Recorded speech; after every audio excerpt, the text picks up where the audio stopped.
I've just had a test drive in a Volkswagen Golf R32. That is the one with four-wheel drive and a 3.2 litre V6 engine. And then I've got back in my 23-year-old Rover 416 with a 1.6 litre K-Series engine, and I prefer this, and I'm going to tell you why.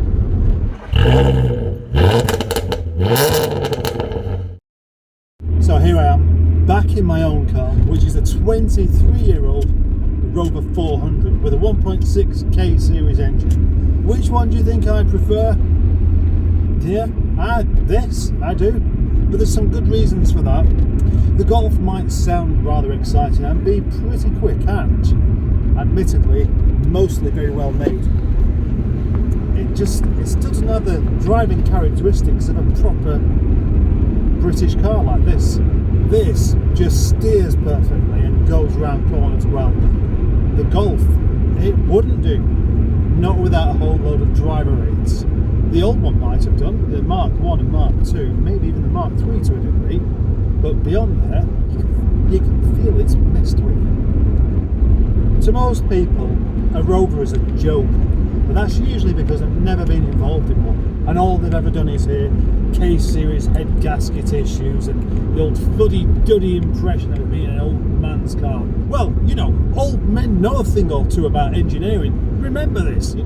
I'm not sure whether this would be considered a controversial point or not, but I think the pinnacle of engineering excellence as far as cars is concerned is the 90s. They didn't have the best looking cars.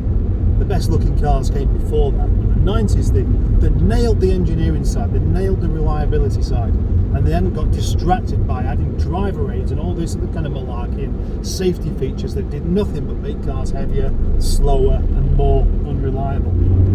You can add all of the safety features you like. You can add all of the computer jiggery malarkey stuff that you like, but there's nothing that compares to the depthness of an old style steering setup and chassis.